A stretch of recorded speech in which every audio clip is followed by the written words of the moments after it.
Assalamualaikum warahmatullahi wabarakatuh.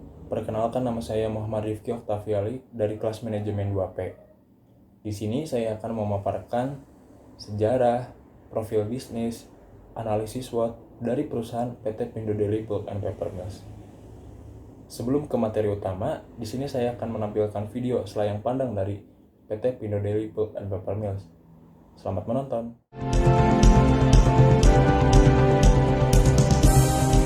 Products are stored in a large capacity warehouse for delivery all over the world to more than 30 countries, from the USA, Australia, Asia, South America, Europe, the Middle East and Africa.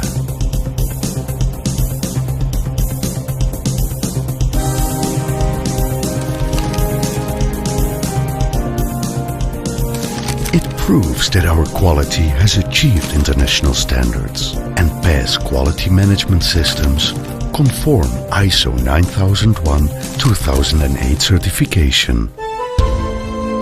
To ensure a smooth production process, Pindo Delhi maintains its electricity needs with an internal power plant.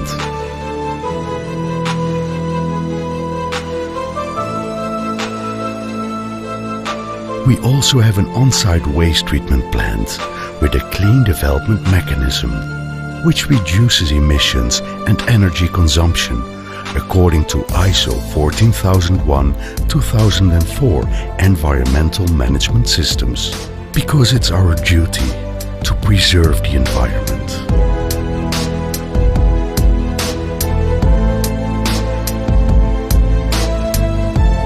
That is our legacy, and we will always protect it for future generations.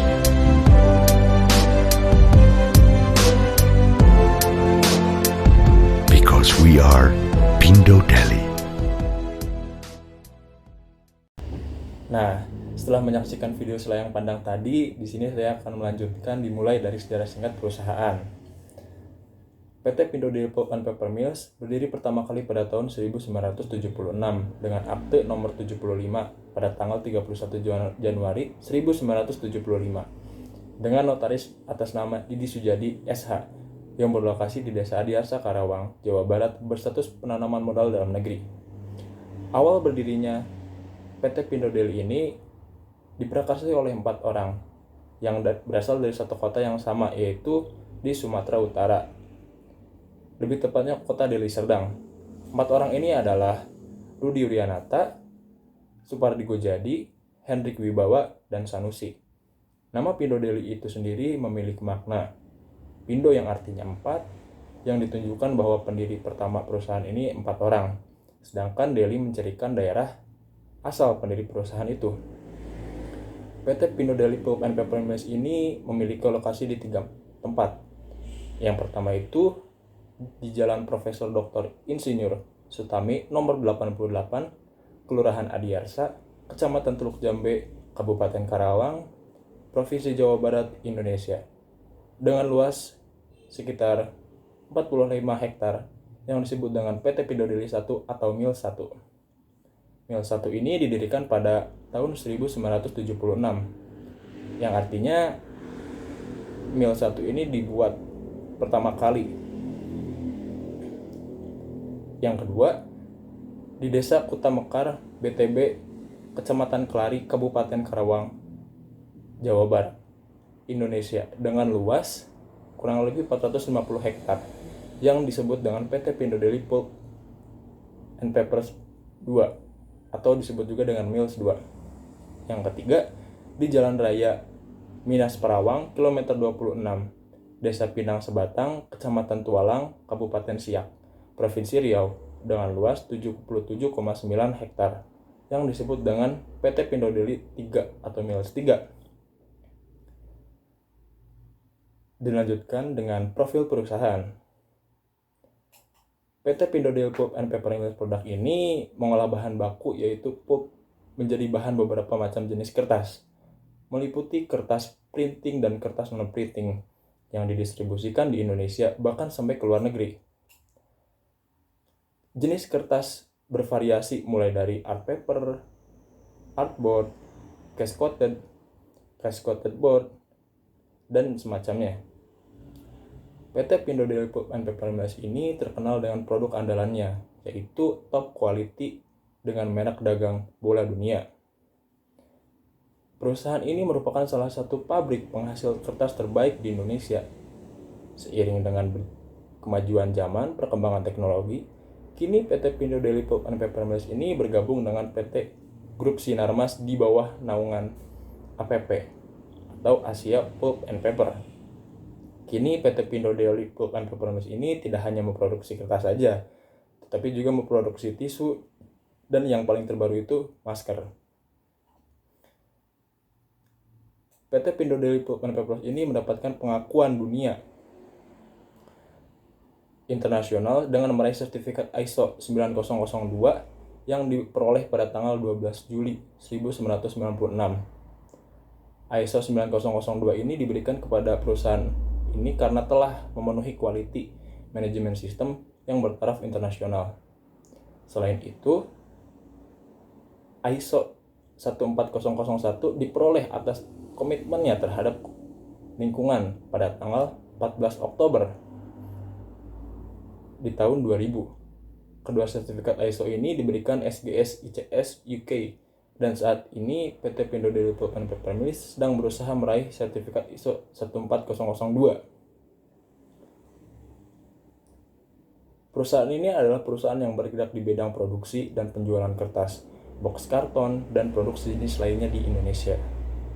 Produk yang ditawarkan antara lain berupa kertas, tisu, packaging, dengan produk-produk lainnya. Perusahaan ini juga melakukan kegiatan ekspor-impor hingga ke negara-negara Asia lainnya seperti Amerika Serikat, Timur Tengah, Afrika, Eropa, dan sebagainya. Perusahaan ini memiliki markas yang berpusat di Jakarta. Perusahaan ini juga merupakan anak perusahaan dari Asia Pulp and Paper Group. Fasilitas pabrik yang dioperasikannya menghasilkan produk-produk kertas seperti kertas tanpa karbon, kertas halus, dan sebagainya. Adapun visi misi yang dimiliki oleh PT Pindo Daily Pulp and Paper Mills ini, yang pertama kali ada visi. Visinya itu menjadi pabrik pulp and paper nomor 1 yang berstandar internasional di abad 21, guna menciptakan nilai yang lebih besar bagi pelanggan, pemegang saham, karyawan, dan masyarakat. Adapun misi yang dimiliki oleh perusahaan ini adalah, yang pertama, meningkatkan pangsa pasar secara global. Yang kedua, meningkatkan kesejahteraan masyarakat. Yang ketiga, meningkatkan kapasitas sumber daya manusia melalui pelatihan. Nah, di sini bisa kita lihat ya teman-teman, ada struktur organisasi dari PT Pindo Daily Pulp and Paper Mills ini. Di sini saya akan menjelaskan tentang pembagian tugas, wewenang, dan tanggung jawab dalam perusahaan ini. Jadi saya akan menjelaskan penjelasan singkatnya mengenai tugas dari kepala masing-masing. Yang pertama ini bisa kita lihat ada mill head atau vice president director. Bertanggung jawab kepada presiden direktur terhadap semua aktivitas yang berlangsung di perusahaan. Yang kedua, memimpin dan mengendalikan aktivitas perusahaan. Yang ketiga, berkoordinasi dengan semua kepala divisi untuk menentukan target produksi. Yang keempat, berkoordinasi dengan bagian finance dan accounting untuk membuat anggaran tahunan.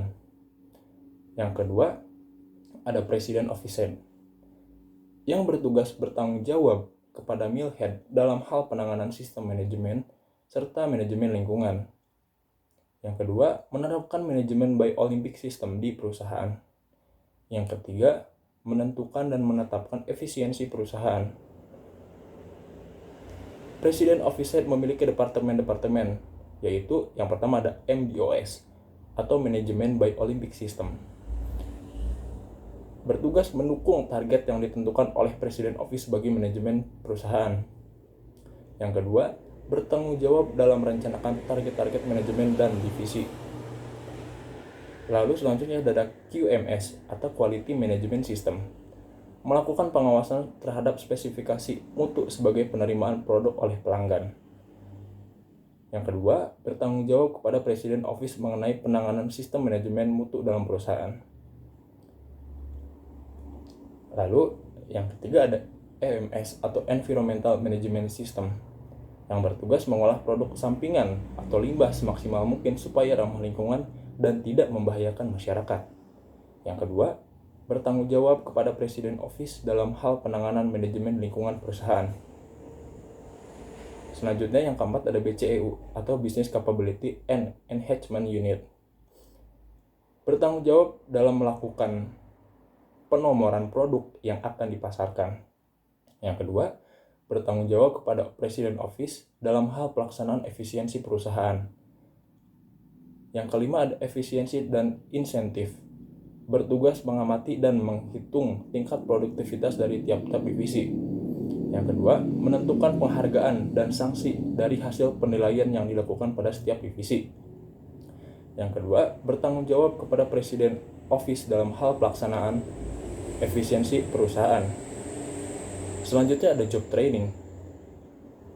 Bertanggung jawab kepada mill head dalam hal kelancaran pelaksanaan pelatihan karyawan. Yang kedua, bertanggung jawab dalam perencanaan serta pelaksanaan seluruh kegiatan pelatihan sumber daya manusia. Selanjutnya ada tender management. Bertanggung jawab kepada mill head mengenai proyek atau tender perusahaan. Yang kedua, bertanggung jawab dalam menentukan proyek atau tender perusahaan menyangkut barang-barang atau kebutuhan produksi dan operasional maupun mesin. Selanjutnya ada purchasing. Bertanggung jawab langsung kepada mill head terhadap aktivitas pembelian kebutuhan perusahaan. Yang kedua, bertanggung jawab dalam menentukan dan membeli berbagai macam barang yang dibutuhkan untuk kelangsungan kegiatan perusahaan. Yang ketiga, bertanggung jawab dalam memperhatikan dan menyesuaikan rencana anggaran belanja perusahaan. Selanjutnya ada IT Department. IT Department bertanggung jawab kepada mill head PT Pindo Dairy Pulp and Paper Mills ini dan juga kepada corporate IT yang berada di PT Indah Kiat. Di sini bertanggung jawab penuh dan merancang, memasang, dan memelihara software, hardware, dan jaringan yang digunakan agar berfungsi secara optimal dengan kebutuhan user. Yang kedua, bertanggung jawab kepada corporate IT mengenai pengelolaan sistem perusahaan. Yang ketiga, berkoordinasi dengan mill head dan divisi mengenai kebutuhan akan sistem perusahaan. Selanjutnya ada sales and marketing head. Yang pertama, bertanggung jawab kepada mill head terhadap target pemasaran produk. Yang kedua, mengusulkan kepada mill head dalam hal strategi pemasaran. Yang ketiga, bertanggung jawab untuk memperoleh pelanggan baru. Selanjutnya ada engineering head. Bertanggung jawab kepada mill head dalam hal kelancaran mesin-mesin produksi. Yang kedua, bertanggung jawab dalam hal pemakaian spare part. Yang ketiga, berkoordinasi dengan bagian-bagian produksi untuk menentukan jadwal waktu shutdown. Yang keempat, bertanggung jawab terhadap fasilitas-fasilitas pendukung produksi seperti pemakaian air dan pemakaian listrik. Selanjutnya ada production head. Bertugas bertanggung jawab terhadap target hasil produksi serta kualitas produk yang dihasilkan. Yang kedua, berkoordinasi dengan bagian-bagian marketing dalam hal penentuan jenis produksi. Yang ketiga, bertanggung jawab terhadap pemakaian bahan kimia serta efisiensi pada bagian produksi. Selanjutnya ada tissue division. Bertanggung jawab kepada mill head dalam hal pencapaian target produksi serta kualitas target yang dihasilkan. Yang kedua, berkoordinasi dengan bagian marketing dalam penentuan jenis produksi. Yang ketiga, bertanggung jawab terhadap pemakaian bahan-bahan kimia yang digunakan oleh bagian produksi. Selanjutnya ada technical division. Bertanggung jawab kepada mill head mengenai kelancaran mesin-mesin produksi. Yang kedua, bertanggung jawab dalam perencanaan mekanisme dan spare part mesin produksi. Yang ketiga, berkoordinasi dengan divisi produksi untuk merancang mekanisme mesin-mesin produksi yang dibutuhkan. Yang keempat, berkoordinasi dengan divisi engineering dan penggunaan perawatan spare part mesin produksi. Selanjutnya ada administration head. Bertanggung jawab dalam hal penanganan sumber daya manusia, berkoordinasi dengan semua divisi, termasuk produksi, dalam hal pemakaian bahan baku.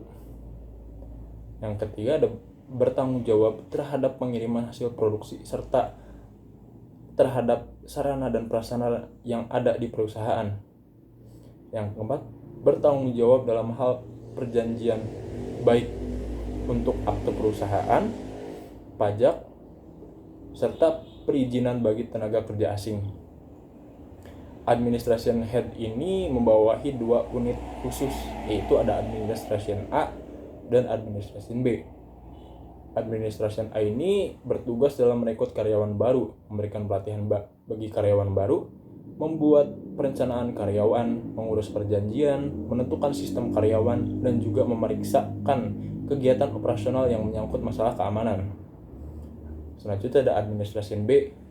Bagian ini bertugas dalam kegiatan penggudangan, di mana barang-barang disimpan dalam tempat-tempat yang aman, serta mengatur kegiatan mengenai transportasi. Selanjutnya ada Finance and Accounting Head. Finance and Accounting Department bertanggung jawab kepada Mill Head PT Pindo Daily Pulp and Paper Mills dan juga kepada Corporate Finance and Accounting yang berada di PT Indah Kiat 1. Bertanggung jawab kepada Presiden Direktur terhadap penanganan keuangan perusahaan. Berkoordinasi dengan semua pimpinan divisi termasuk Mill Head untuk menentukan budget tahunan.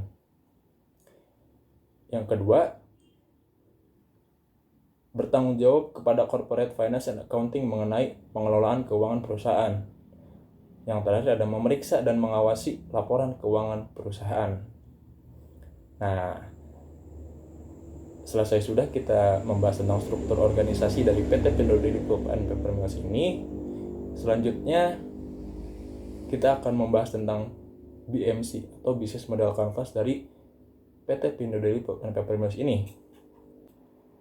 Bisa kita lihat di sini key partner yang dipunyai oleh PT Pindo Daily ini adalah PT Ciwi Kimia, PT Lontar Papyrus, Carrefour, PT Indah Kiat, dan Hero. Adapun key activity yang digunakan oleh PT Pindo Daily ini ada production dan marketing. Key proposition-nya, kemasan menggunakan bahan yang berkualitas baik, menerima pesanan antar negara, kertas dengan beberapa macam ukuran dengan kualitas terbaik, tisu yang memiliki beberapa jenis. Customer relationship-nya dari call center, advertisement to customer. Dilanjutkan dengan customer segment, itu ada distributor dan agent. Key resort yang dimiliki oleh PT perusahaan Pindo Daily ini adalah lahan budidaya hutan kertas dan pohon eukaliptus, yang mana ini sebagai bahan baku utama sebagai pembuatan kertas. Lalu ada channelnya ini large scale distribution.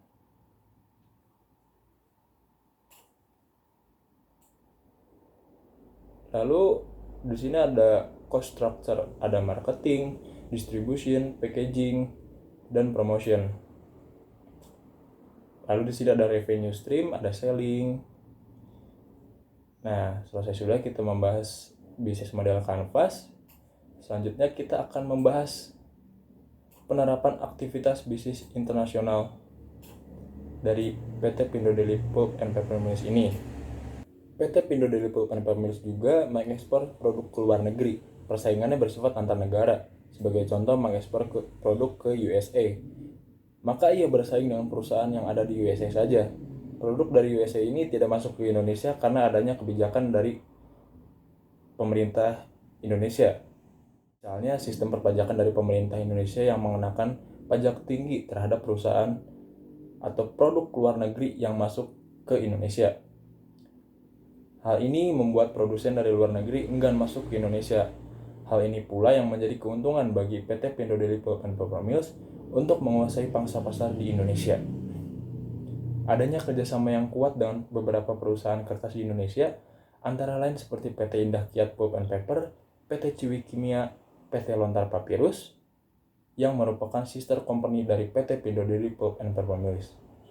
Keempat perusahaan ini berada di bawah naungan APP ASEAN atau Asia Pulp and Paper Singapura, yang dibawahi oleh PT Sinarmas Pulp and Paper and Stationery.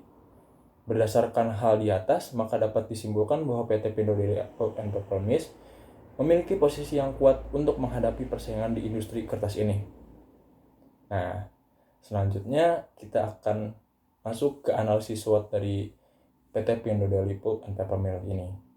Tapi sebelum kita membacakan analisis SWOT-nya, di sini saya akan menampilkan contoh produk dari PT Pindad Pulp and Paper Mills ini. Makanan berminyak, tenang aja. Kan ada Pasio Kalori Absorb. Oil interlocking teknologinya efektif menyerap minyak hingga 234 kilokalori. Pasio Kalori Absorb, serap kekhawatiran. Sambut mentari pagi, semangat kejar prestasi. Ku catat semua di buku sinar dunia, jadi juara bersama sinar dunia. Buku tulisku, semua sumber ilmuku, saatnya kamu bersinar di duniamu. Setelah menonton tayangan tadi, di sini saya akan melanjutkan menjelaskan analisis SWOT dari PT Pindad Pulp and Paper Mills sebagai berikut. Yang pertama ada strength. PT Pindad Pulp and Paper Mills mempunyai sister company yaitu PT Ciwi Kimia, PT Indah Kiat Pulp, dan PT Lontar Papyrus yang dibawahi langsung oleh PT Sinarmas Pulp, Paper and Stationery. Dengan adanya kerjasama dengan beberapa perusahaan besar ini, maka ini menjadi kekuatan bagi perusahaan untuk menghalangi persaingannya. Yang kedua, posisi sebagai price leader. Dalam industri kertas ini, PT Pindad Pulp and Paper Mills memiliki posisi sebagai price leader. Maksudnya adalah perusahaan yang menentukan harga produk yang akan dijual ke pasaran jadi pesaing-pesaingannya. Mengikuti harga produk dari perusahaan ini, perusahaan juga selalu melakukan pengontrolan harga produk yang dijual di pasaran agar end user tidak merasa dirugikan dan tetap setia menggunakan produk-produk PT Pindad Pulp and Paper Mills. Yang ketiga ada brand image yang kuat. Brand image yang kuat ini diperoleh dari kerja keras dari setiap personilnya dalam menghasilkan produk-produk yang dapat memenuhi kebutuhan konsumen. Yang pertama ada sumber dana yang memadai. PT Pindad Pulp and Paper Mills ini memiliki sumber dana yang cukup memadai yang didapat dari para pemegang saham dan kreditur. Dengan adanya sumber dana yang memadai ini, maka proses bisnis perusahaan dapat berjalan dengan lancar. Selanjutnya adalah pemasaran yang baik. Perusahaan ini menerapkan strategi pemasaran yang baik. Hal ini merupakan salah satu kekuatan bagi perusahaan untuk tetap bertahan dalam industri kertas ini. Karena dengan adanya strategi pemasaran yang baik, maka berpengaruh terhadap tingkat penjualan. Apabila perusahaan ini dapat menekan biaya produksi serendah-rendahnya tanpa mengurangi mutu produk dengan bekerja secara efisien, maka perusahaan dapat menjual produk dengan harga yang relatif lebih murah. Selanjutnya ada jalur distribusi yang cukup baik. Pendistribusian produk dari PT Pindad memiliki jalur distribusi yang cukup baik lewat para distributor dan agen-agen tertentu. Pendistribusian produk ini mampu menjangkau wilayah di seluruh Indonesia, bahkan sampai ke beberapa wilayah di luar negeri melalui branch office Asia, Afrika, Middle East, Europe, North America, Latin America. Yang selanjutnya ada pengimplementasian software SAP. Dengan adanya pengimplementasian SAP, maka dapat dilakukan peningkatan terhadap kepuasan pelanggan dan efisiensi produk. Sistem ini menyediakan data-data yang berkaitan dengan pemasaran, penyimpanan, dan pelanggan, situasi pasar, hingga harga yang bersaing. Dengan sistem ini pula, perusahaan dapat melakukan pelayanan dengan lebih baik terhadap kebutuhan pelanggan. Selanjutnya ada SDM yang berkualitas. Dengan adanya SDM yang terampil, berpengalaman, dan berdedikasi tinggi terhadap pekerjaan, maka akan berpengaruh positif bagi peningkatan dan performance perusahaan. Selanjutnya ada weakness. Yang pertama, kontrak dengan pemasok bahan baku. Perusahaan lemah terhadap ikatan kontrak pasokan bahan baku. Hal ini mempersulit perusahaan karena setiap kali kontrak habis, perusahaan harus memperbaharui atau membuat kontrak yang baru dengan pemasok lain yang dapat memberikan harga lebih murah. Maksudnya, perusahaan tidak dapat terikat kontrak dalam jangka waktu lebih dari 3 bulan karena pemasok tidak dapat memberikan ketetapan harga atas bahan baku. Yang kedua ada keterbatasan peralatan produksi. Sampai saat ini permintaan terhadap produk kertas relatif lebih besar daripada kapasitas maksimum yang dihasilkan oleh PT Pindo Daily Pulp and Paper Mills. Sehingga hal ini menyebabkan perusahaan harus menyesuaikan permintaan yang masuk dengan kapasitas produksinya dengan cara negosiasi harga. Siapa yang menyetujui harga yang ditawarkan, maka permintaan tersebutlah yang diterima. Salah satu pertimbangan PT Pindo Daily Pulp and Paper Mills untuk tidak menambah peralatan baru pada proses produksi karena salah satu faktor keberhasilan pada perusahaan yang selalu mengikuti inovasi. Hal ini mengakibatkan perusahaan ini selalu melakukan maintenance terhadap peralatan yang digunakan untuk produksi. Apabila perusahaan ini memutuskan untuk melakukan penambahan peralatan baru, maka hal ini mengakibatkan meningkatnya investasi terhadap tiap mesin. Selanjutnya ada opportunity. Yang pertama ada kerjasama dengan banyak pemasok bahan baku. Perusahaan ini bekerja sama dengan banyak pemasok bahan baku, baik dari dalam negeri maupun luar negeri. Hal ini berdampak positif bagi perusahaan, karena perusahaan mempunyai banyak pilihan, misalnya dilihat dari segi harga dan kualitas bahan baku tersebut, sehingga perusahaan tidak dapat menekan dari satu pemasok bahan baku saja. Yang kedua ada peluang untuk memperluas bisnis. Karena adanya permintaan terhadap kertas yang relatif lebih tinggi daripada kapasitas produksi itu sendiri, PT Pindo Daily Pulp and Paper Mills memiliki peluang yang cukup besar untuk memperluas bisnisnya guna meningkatkan pendapatan. Namun karena investasi terhadap mesin membutuhkan dana yang cukup besar, perusahaan ini memutuskan untuk memperluas bisnisnya secara bertahap. Yang terakhir ada trade. Pertama, ada proteksi ke luar negeri. Adanya ketentuan proteksi ke luar negeri yang disebut dengan ECF atau Elementary Chlorine Free di USA dan Eropa. Hal ini cukup mengganggu bagi kapasitas ekspor produk kertas dari PT Pindo Daily Pulp and Paper. Misalnya, untuk ekspor Eropa yang awalnya dapat mengekspor 6.000 ton per bulan, hanya menjadi 600 ton per bulan. Yang kedua ada kurs yang tidak stabil. PT Pindo Daily Pulp and Paper Mills ini melakukan pembayaran bahan baku dan biaya ekspor dengan menggunakan valuta asing atau dolar. Kondisi kurs di Indonesia yang tidak stabil berdampak negatif pada PT Pindo Daily Pulp and Paper Mills karena biaya yang dikeluarkan harus disesuaikan dengan kurs yang berlaku saat itu. Nah, sekian pembahasan yang saya bisa paparkan. Kesimpulannya adalah PT Pindo Daily Pulp and Paper Mills ini adalah salah satu perusahaan yang bergerak di dalam industri pulp and paper di Indonesia. PT Pindo Daily Pulp and Paper Mills mengolah bahan baku yaitu pulp menjadi beberapa macam jenis kertas, meliputi kertas printing, non-printing, baik yang di-coated maupun yang tidak di-coated, yang didistribusikan di Indonesia bahkan sampai ke luar negeri. Terima kasih atas perhatiannya. Saya akhiri. Wabillahi taufiq wal hidayah.